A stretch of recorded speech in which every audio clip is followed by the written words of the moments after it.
За сайн залуусаа. Тэгэхээр өмнөх хичээлээр хэдүүлээ олон цаг гэдэг зүйлийн талаар ерөнхийд нь ойлгоод авсан байгаа. За 2 цаг дээр ялангуяа ингээд тайлбарлаад бий явсан.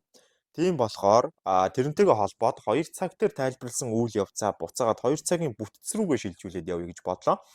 За daily time frame-ийн бүтц, 4 цагийн бүтц хоёр хоорондоо яаж холбогдох вэ гэдэг талаар ярилцъя. Окей.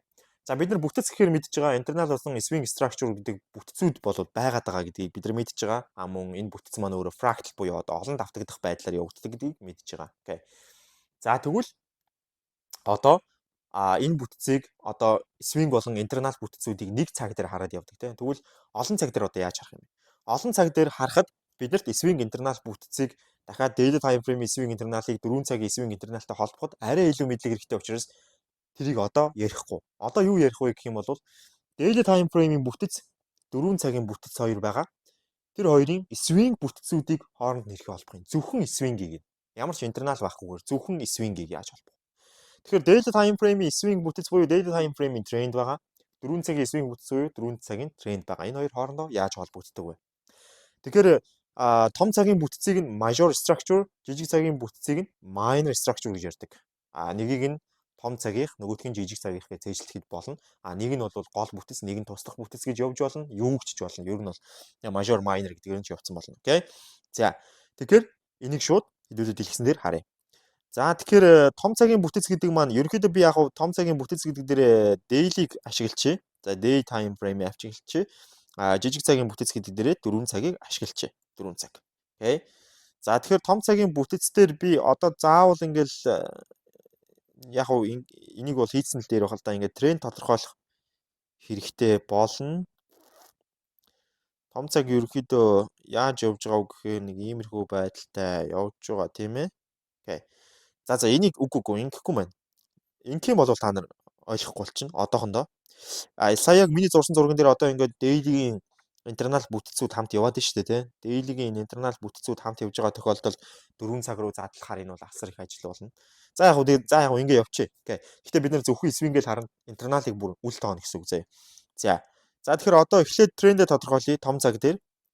За том цаг дээр бид нар трендээ яаж тодорхойлох вэ гэхээр бид нар swing high болон swing low-уудыг peak болон trough candle-уудаар дамжуулаад мөн оройны 5 candle, оройны 5 candle-аар дамжуулаад swing low, swing high-удаа тодорхойлно. За энэ яг миний дугуулахгүй байгаа low high-уд бол дандаа internal low high-уд гэсэн үг. Тэгэхээр тэднийг бол өнөөдөр хэдүүлээ ярилцахгүй зөвхөн үл тооч.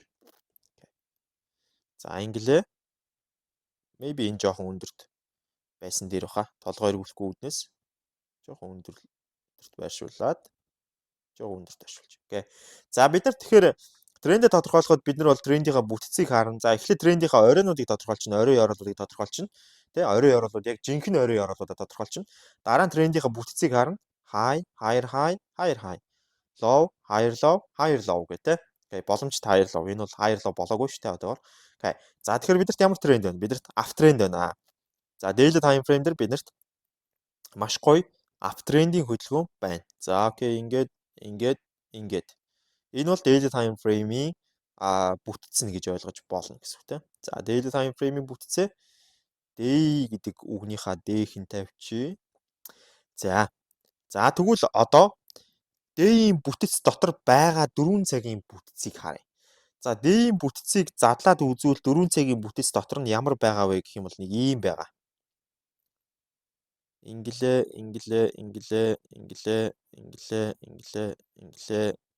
Буцаад инглээ. Окей, ер нь бол 4 цагийн бүтэц бол нэлээд бас яривхтай байдалд байгаа. Ягаад гэх юм бол миний зурсан зурган дээр маш их хэмжээний internal high low-уд байгаа учраас бас айгүй яривхтай нөхцөл байдалд байгаа гэсэн үг. За энийг ер нь ингэхгүй. Энийг ерөөхдөө ингээ шууд энэ талд зурчих. 4 цаг дээр толгоогч эргүүлэхгүй тулд. Окей. За инглээ.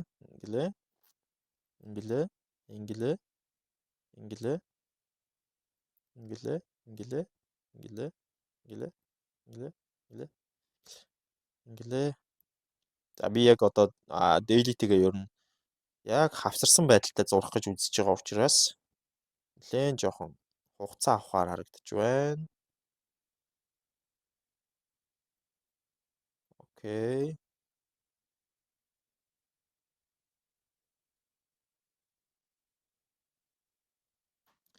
Инглээ, дээшээ инглээ.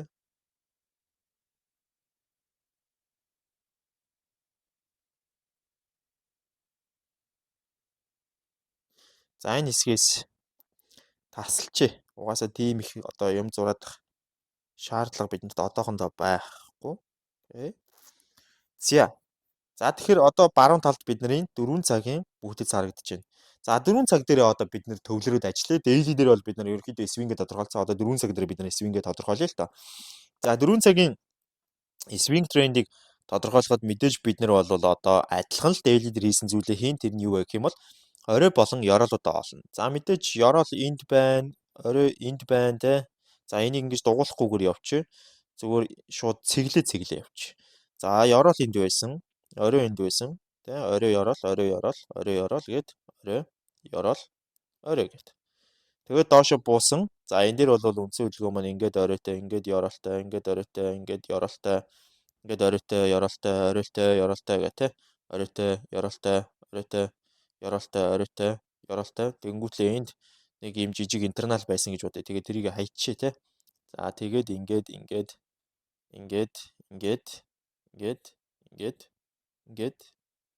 окей. Давгүй шүү. Тэгэнгүүтлээ энэ дээр ингээд тэгээд maybe энийг ч гэсэн ингэчээ. Тэгээд энэ энэ энэ энэ. За.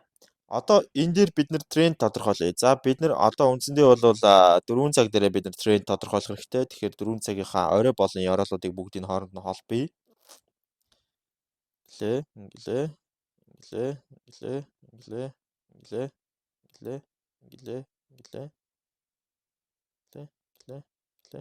Инглээ. Тэгэнгүүтлээ энд интерналаа ерөөсөө оруулахгүйгээр явж байгаа. Окей. За инглээ.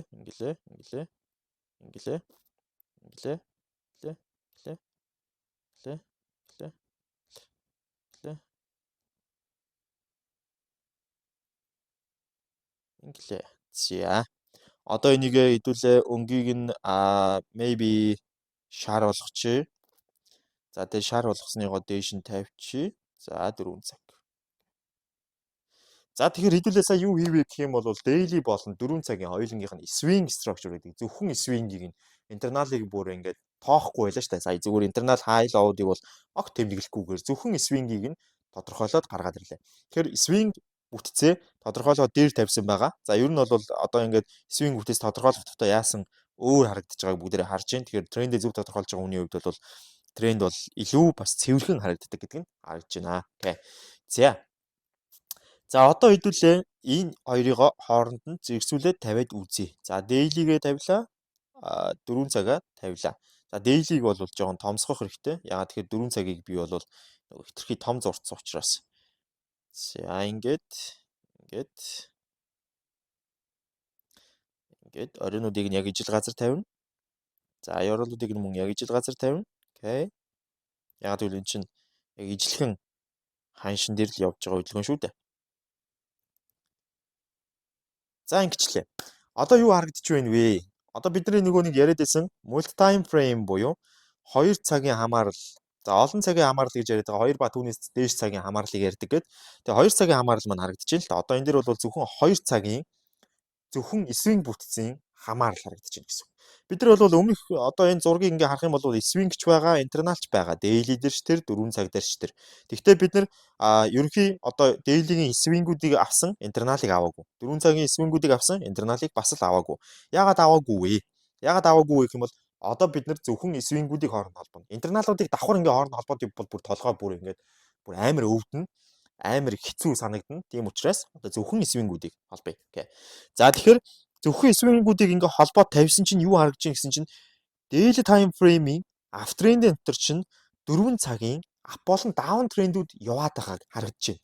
За юу одоо яаж мэдэх үү гэхээр энд хараа зөвхөн swing трендийг тодорхойлсон байгаа тийм.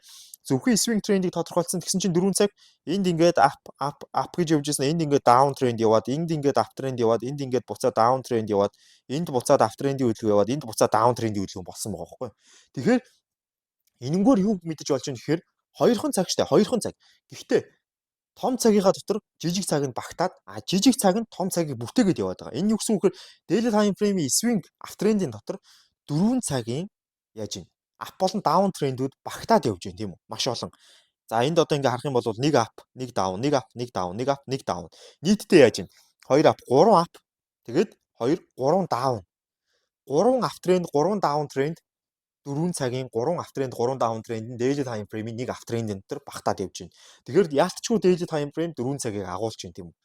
Нөгөө талаас нь харах юм бол 4 цагийн 3 ап тренд 3 даун тренд нийлжээж daily time frame-ийн нэг ап трендийг бүрдүүлж байна тийм үү? Бүрдүүлж байна. Окей. Тэгэхээр энэ маань нөгөө нэг олон цагийн хамаарал буюу том цаг нь жижиг цагаа агуулаад жижиг цаг нь том цагаа бүтээгээд яваад байгаа үйл явц юм аа гэдгийг харж болно гэсэн. Окей. За тэгвэл одоо хэдүүлээ харъя. За эхнээс нь ингээд одоо би хуваач заяа. Ингээд нэг. За тэгээд ингээд нэг. Тэгээд ингээд нэг гэд.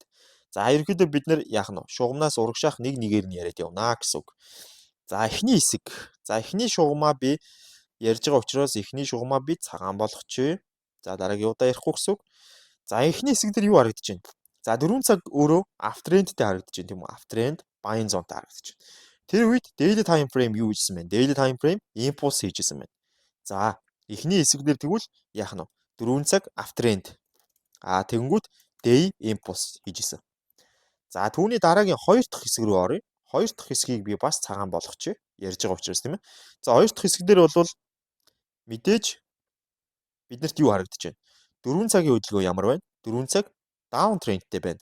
За даун тренд юу лөө. Тэгээд энд нэг зүйлийг ажиглаарай. За тэр зүйлийг ажиглахгүйсэн ч болно одоохондоо. 4 цаг даун трендтэй харагдаж байна. За 4 цагийн даун тренд байна. Тэгээд daily time frame юу гэж байна? Daily time frame tracement хийж байна. Тэгэхээр энэ дээр юу харагдаж байна гэхээр 4 цагийн даун тренд.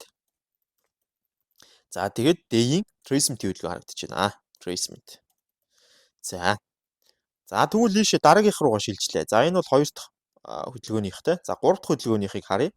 За 3 дахь хөдөлгөөн дээр бол бид нэр юу харж байна вэ гэх юм бол 4 цагийн uptrend-ийн хөдөлгөөн харагдаж байна. За энд одоо харж байгаачлан өндөр ороод те. Тэгэл өндөр орой гэж дээшээ явсан. За тэгвэл энд бид нар юу харж байна? 4 цагийн uptrend-ийн хөдөлгөөнийг харж байна тийм үү? За uptrend. Тэгээд daily time frame-ийн impulse-ийн хөдөлгөөнийг харж байна. Окей. За тэгвэл үлдснүүдийг нэг амар бичээд авах шаардлагач баг байхгүй. Гэхдээ яг илүү бас ойлгомжтой авах үүднээс бичээд явчих. Яг хараад авах шаардлага алга. 4 цагийн даун тренд байгаа юм байна. Daily time frame-ийн tracement байгаа юм байна. Мөн адилхан энэ дээр яах нь 4 цагийн uptrend байгаа юм байна. Daily time frame-ийн impulse байгаа юм байна тийм үү? За эшин тавьчих. Тэгээд 4 цагийн даун тренд, daily time frame-ийн tracement. За ингээ харсан чи юу харагдж байна вэ? Эхний хэсэг дээр 4 цаг uptrendтэй day-ийн impulse хийжсэн. Хоёр дахь хэсэг дээр 4 цаг downtrendтэй day-ийн tracement хийжсэн. Гурав дахь хэсэг дээр нь 4 цаг uptrendтэй day-ийн impulse. Дөрөв дахь хэсэг дээр нь 4 цагийн downtrend day-ийн tracement. Тав дахь хэсэг дээр нь 4 цагийн uptrend day-ийн impulse. 6 дахь хэсэг дээр нь 4 цагийн downtrend day-ийн tracement хөдөлгөөн. Эндээс юу харагдж байгаа гэхээр би юуг илэрхийлэх гээд байна гэх юм бол том цаг жижиг цагаа агуулдаг, жижиг цаг том цагийг бүтээдэг. Гэхдээ яаж бүтээгээд байгаа юм? Нөгөө талаар яаж агуулад байгаа гэдгийг харуулах гэдэг. Тэгэхээр жижиг цагийн тренд нь өөрөө том цагийн wave-үүдийг бүтээдэг байхгүй юу? Жижиг цаг гэж байгаа цагийн чинь трендүүд нь том цагийнхаа wave-ийг бүтээдэг. Том цагийн тэр wave-үүд нь одоо жижиг цагийн трендүүдийг агуулдаг. За гэхдээ энэс илүү чухал нэг тодорхойлт байгаа. Тэр тодорхойлт нь юу вэ гэх юм бол одоо жижиг цаг нь том цагаа бүтээдэг шиг том цаг нь жижиг цагийг хаашаа явах вэ гэдэг үндсэн чиглэлийг өгдөг. Том цагийг үндсэндээ луучин гэж ойлгож байна. Жижиг цагийг тухайн луучинг дагаж явж байгаа яах нь одоо юу гэх юм бэ? Далайн дээрэмчт гэх юм уу те. За зүгээр л нэг тийм жишээ заяа. Далайн дээрэмчт гэдээ ойлгочих. Окей. Тэгэхээр том цаг чиглэлийг нь зааж өгч байгаа. За умар зүг ийшээ, хойд зүг ийшээ шүү те. Одоо хэдүүлээ ингээд умар зүг рүү явнаа гэдгийг, умар зүг рүү явах гэж бол умар зүг рүү ийшээ ингэж явнаа гэдгийг зааж өгч байгаа луучин нь том цаг нь тэрийг дагаж байгаа далайн дээрэмчт нь жижиг цаг нь гэсэн. Окей. Тэгэхээр энэнгүүр би юу илэрхийлэх гээд байна вэ гэх юм бол том цагийн трендийг л жижиг цаг дагаж тэр трендийг бүтээхийн тулд ажилдаг гэсэн үг. Яг л том цаг дарга нь жижиг цаг нь ажилчтна гэсэн үг. Том цаг юу хийг нь жижиг цаг тэрийг хийдэг. Гэхдээ том цаг юу хий гэж хэлсэн бэ гэдгийг жижиг цаг хэлж өгдөг. Юу гэсэн үг гэхээр том цаг автренд үүсгээд байгаа юм байна гэдгийг жижиг цаг том цаг аптрend үүсгээд байгаа шүү. Цаашдаа одоо том цагийн трейсэнд ирэх гээд байна, импульс ирэх гээд байна. Бүх мэдээллийг жижиг цаг өгж идэг гэсэн үг байхгүй юу? Тэгэхээр том цаг чиглэлийг өгөөд жижиг цаг дагж байгаа. Том цагийн өгсөн чиглэлийг жижиг цаг биднэрт хэлж байгаа гэсэн. Ийм учраас жижиг цаг амар чухал. Жижиг цаг юу хэлээд байгааг сонсох юм бол бид нар том цаг хайчих гээд байгааг өөрчилж мэдэж болно гэсэн үг. Энэ нь олон цагийн хамаарлал. За. Тэгэхээр одоо энэ дээрээс дахиад нэршлээ өөрчлөх юм бол major trend-ийн хаашаа явах гээд байгааг minor trend хэлж өгч байдаг бол гэсэн үг. За major trend-ийн хаашаа явах гээд байгааг minor trend өөрөө яах нь хэлж өгч байдаг. Minor trend өөрөө ягаад гэвэл major trend-ийг бүтээж байгаа учраас бүгдийг нь мэдж байгаа. Хаашаа явах гээд байна, юу хийх гээд байна те бүгдийг нь мэдж байгаа. Өрчлөөд мэдж байгаа. Бас тэрийг нь жижиг жижигээр бүтээж байгаа. Тэр удаанаар бүтээж явах хугацаанд нь бид нар ч гэсэн олж мэдэх хэрэгтэй гэсэн үг. Бид нар ч гэсэн том тренд хаашаа явах гэдэг нэгдэг жижиг цагаас олж мэдээд гяс тэр жижиг цагийг дагаад том трендтэй хамт явах хэрэгтэй гэсэн үг байхгүй. Окей. За. За тэгэхээр одоо том цаг жижиг цаг major minor-ийн хоорондын холбоо хамаарлыг бол би хангалттай сайн тайлбарлажлаа. Одоо тэгвэл тэр яаж ажиллаад байна гэдэг рүү орцгоё. Яаж ажилтгийг. За тэгэхээр яаж ажилдаг вэ гэдгийг гаргахын тулд би саяны энэ графикийг ингэж зурлаа л та. Ер нь хэсэг хэсэгт хуваагаад. Окей. За энэ маань зүгээр байна уу? Окей, зүгээр байна. За тэгэхээр одоо яаж ажилдаг вэ гэх юм бол жижиг цагийн аптрендing хөдөлгөөн явжгаад даун тренд рүү эргэж байгаа буюу реверс хийж байгаа тийм ээ. За энд бол бид нар юу харж байна? Энд бид нар за энийг зүгээр реверс гэчээ заяа. Реверс харж байна. За реверсийн хөдөлгөөн байгаа. За тэгээ энийг улаан өнгөтэй болгочихъя. Окей. За реверсээс өмнө хөдөлгөөнд нь юу ах вэ гэхээр дандаа жижиг цагийн нөгөө трендийн BOS буюу жижиг цагийн трендийн үргэлжилж байгаа хөдөлгөөнд өмнө оройгоо эвдэж байгаа. Мэдээж яг цааш нь үргэлжлүүлээд аптрендing хөдөлгөөнийг бүтээж байгаа. Аптрендийнхаа импульс хөдөлгөөнийг хийж байгаа хөдөлгөөнүүд байгаа тийм үү. За энэ BOS-үүд байгаа гэсэн. Энд BOS-тэй явж хагаад энд реверс хийж байгаа тийм үү. За тэгвэл одоо зөвхөн эхний хэсгийг томруулаад харъя. Зөвхөн эхний хэсэг дээр төвлөрье. За зөвхөн эхний хэсэг дээр төвлөрөөд ингээ харах юм бол бид нар юг харж болж байна гэхэлэр daily time frame-ийн импульс хөдөлгөөн явж байгаа. Тэгсэн чинь daily time frame-ийн импульс хөдөлгөөн төр 4 цагийн аптрендing хөдөлгөөн яваад байна. Тэгснээр 4 цагийн аптрендing хөдөлгөөн реверс хийчих чинь тийм үү? Доошоо реверс хийлээ. 4 цагийн аптрендing хөдөлгөөн доошоо реверс хийнгүүт яг хав 4 цаг чи өөрөө даун трендтэй болчихж байгаа. За эндээс одоо 4 цаг даун трендтэй. За эндээс ингээд даун трендing хөдөлгөөнтэй. За энд нэг бяцхан алдаа гарч ирж байна тийм үү? За энэ алдааг би бүр дараа нь яриа заяа. Бүр дараа нь ярих учраас би энийг ногоон өнгөөр тэмдэглэжээ. За тэгээд ийшээ буцаад үргэлжлээд даун трендing хөдөлгөөн үргэлжлээд тэгснээ юу болж байна? Энд реверс хөдөлгөөн гарч ирж байна. За энд реверс хөдөлгөөн гарч ирж байгаа. Тэгэхээр эхний хоёр хөдөлгөөний хоорондоо холбоо. Эхний нэг хөдөлгөөн бол мэдээж daily time frame-ийн импульс байсан. Daily time frame-ийн импульс төр 4 цаг аптрендing хөдөлгөөтэй байсан. Тэгээд 4 цагийн аптрендing хөдөлгөөн реверс хийнгүүт 4 цаг даун трендтэй болж байгаа. Нэгдүгürt хоёрдугаарт нь daily time frame-ийн tracing хөдөлгөөр ирж байгаа. За энэ хоёрхон wave-ийг хоорондоо холбоод үзэх юм бол юу гарч иж байгаа нэхэр маш их хэмжээний мэдээлэл гарч иж байгаа. Тэр нь юу вэ гэх юм бол 4 цагийн аптрендing хөдөлгөөн нь daily time frame-ийн импульс хөдөлгөөнийг үүсгэж байгаа. 4 цагийн аптрендing хөдөлгөөн дуусаад реверс хийгээд даун болонгууд энэ нь ямар дохиог өгж ийн вэ гэх юм бол daily time frame-ийн tracing хөдөлгөөн эргэж чинь гэдэг дохиог өөрчлөөд өгч чинь. Нэгдүгürt. Хоёрдугаарт нь болохоор 4 цагийн даун трендing хөдөлгөөн явж дуусаад 4 цагийн даун трендing хөдөлгөөн ап руу эргээд реверс хийнгүүт юу мэдээллийг өгж ийн гэхээр daily time frame-ийн импульс хөдөлгөөн эхлэх гэж шүү, эхэлж шүү гэдэг мэдээллийг өгж байна. Тэгэнгүүт 4 цаг ап болоод цаашаа явангууд daily time frame-ийн импульс хөдөлгөөн явж эхэлж байна. За ингээд тэгвэл яаж ин энд ерөөсөө эхний хоёр дээр бол 4 цагийн аптрендing хөдөлгөөн даун болонгууд 4 daily time frame tracing хөдөлгөөн ирээд буцаад ап болонгууд daily time frame импульс хөдөлгөөн явж байна. За ингээд daily time frame импульс хөдөлгөөнд дагая. За daily time frame импульс хөдөлгөөний дагуу тэрийг бүтээхийн тулд 4 цаг яаж байна. 4 цаг аптренд үүсгээд цаашаа явж байна. 4 цаг аптрендийг бүрдүүлээд цаашаа үргэлжилж байна тийм үү. За энд бас нэг жижиг алдаа гарч байгаа. За энэ алдааг юу юм дараа нь би тайлбарлана. За ингэж үргэлжлүүлж явж хагаад яаж байна. Daily time frame-ийн өмнө оройгоо эвдчих чинь тийм үү. За daily time frame-ийн өмнө оройг эвдэж байгаа хөдөлгөөнийг би улбар шараар тэмдэглэе. За энэ бол daily time frame-ийн юу? Daily time frame-ийн BOS шүү дээ. Daily time frame-ийн BOS-ийг бүр томор биччихье.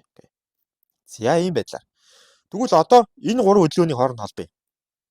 Эхнийх дээр 4 цагийн аптрендing хөдөлгөөн daily time frame импульсыг үүсгээд хоёр дахь дээр нь 4 цагийн down trending хөдөлгөөн шилжингүүтлээ 4 цагийн tracing хөдөлгөөн эхэлж байгаа гэдэг мэдээллийг өгөөд 4 цагийн down trending хөдөлгөөн үргэлжлэх үед daily time frame tracing хөдөлгөөн үргэлжлээд 4 цагийн down trending хөдөлгөөн ап руугаа эргээд reverse хиймэгц буюу яг энэ хэсгээс 4 цаг uptrend buying зонтой боломгц daily time frame-ийн импульс хөдөлгөөн эхэлж шүү гэдэг мэдээллийг өгөөд тэгээд 4 цаг uptrend-ийн хөдөлгөөний үргэлжлүүлж явах хугацаанд daily time frame-ийн импульс хөдөлгөөнийг хийж яваад Тэгээд daily time frame-ийн өмнө оройг буюу higher high-ыг эвдмэгц юу үүсэж байна? Daily time frame-ийн бие үес үүсэж байгаа. Daily time frame-ийн бие үес үүсээд 4 цаг цаашаа үргэлжилж uptrend-ийн хөдөлгөөнөө үргэлжлүүлэхэд daily time frame-ийн impulse хөдөлгөөн үргэлжилсэн юм. Тэгэхээр юу гэсэн үг гэхээр daily time frame-ийн impulse-ыг 4 цагийн up үүсгээд daily time frame retracement-ийг 4 цагийн down үүсгээд up and down руу шилжингүүт retracement ирээд down up руу шилжингүүт impulse яваад байна. Тэгэд импульс явж байгаа daily time frame-ийн оройг эвдмэгц яах нь вэ? Дээшээ 4 цагийн аптрендийн хөдөлгөөн явж байгаад буцаад яаж ийн? Даун трендийн хөдөлгөөнд шилжиж байгаа. Яагаад? Яагаад вэ гэх юм бол мэдээж ойлгомжтой daily time frame-ийн retracement-ийн хөдөлгөөнийг үүсгэх ёстой учраас тэрийг obey хийгээд 4 цаг даун болчихж байна. 4 цаг даун болж байгаа шалтгаан нь ерөөсөө л яах нь вэ? Daily time frame-ийн retracement-ийн хөдөлгөөнийг хийхэд тулд. За ингээд daily time frame retracement-ийн хөдөлгөөнийг хийх гээд 4 цаг даун болсон. 4 цагийн даун доош үргэлжилсэн. Реверс хийгээд доош үргэлжилсэн, явсан тий. За доор очиод юу яаж вэ? Одоо 4 цагийн даун трендийн хөдөлгөөн маань явсаар гоо доор очиод дээшээ реверс хийж байна. За тэр хүртэл бол мэдээж хөдөлгөөн бол үргэлжилсээр байсан. За үргэлжилсээр байсан гэдэг маань 4 цагийн өөрийнх нь даун трендийн хөдөлгөөний бие үесүүд хийгдсээр байсан гэсэн үг. За доошоо бие үес гэдэг ингээ үргэлжилсэн. Тэгэнгүүтлээ 4 цагийн аптрендийн хөдөлгөөн рүү иргэсэн. 4 цагийн аптрендийн хөдөлгөөн рүү ирэнгүүт яах вэ? Daily time frame impulse хөдөлгөөн эхэлнэ. Тэгээд 4 цаг өөрөө аптрендтэй болоод 4 цагийн аптрендийн хөдөлгөөн цаашаа үргэлжилнэ. За үргэлжиллээ. Ингэж үргэлжилж явж байгаад daily time frame-ийнхаа өмнө оройг эвдэнэ. За daily time frame-ийн өмнө оройг буюу higher high-ыг эвдэхлээр шинэ higher high үүсэх тохиог өгөөд daily time frame яаж вэ? Бие үес хийж байна. За бие үес хийлээ. Daily time frame дотор байгаа 4 цаг цаашаа аптрендийн хөдөлгөөнийг үргэлжлүүллээ. Үргэлжлүүлээд бие үесээ хийгээл яваад байгаа. За тэгж байгаа 4 цаг маань өөрөө буцаад даун трендийн хөдөлгөөн рүү шилжиж байгаа. За энд нэг бяцхан алдаа бас гарч байгааз энд нэг харж байна уу? Энийг сайн ажиглаж байгаарай. За тэгээд ингээд 4 цаг доошоо эргэлээ энд юу гэж болох вэ? Одоо энд бол цаашаа явсан хөдөлгөөн байхгүй байна. Тэгвэл энд зүгээр хэдүүлээ тааж үзье л да. Энд юу болох вэ? Энд юу болох нь ойлгомжтой. Тэгээд 4 цаг даун тренд болно. 4 цагийн даун тренд явна. 4 цагийн даун тренд явна гэдэг чинь daily time frame-ийн retracement-ийн хөдөлгөөн ирнэ гэсэн үг. Тэгэхээр энд биднэрт юу хэлж байна? 4 цаг даун тренд болчлоо шүү. Daily time frame-ийн retracement-ийн хөдөлгөөн ирж шүү. Daily унах гэж шүү гэдэг тохиог өгж байна гэсэн. Окей. Тэгэхээр major болон minor structure буюу 2 цагийн swing бүтцүүд маань хоорондоо ингэж хамтарч ажилладаг. Жижиг цагийн буюу minor цаг дээр байгаа тэр minor structure буюу minor цаг дээр байгаа swing structure нь өөрөө swing бүтц нь өөрөө том цагийнхаа swing бүтцийн хизээ retracement-ний хэлжээнд дуусч байна. Хизээ impulse-ны хэлжээнд дуусч байна гэдэг мэдээллүүдийг өөрийнхөө тренд реверсүүдээр өгөөд явааддаг.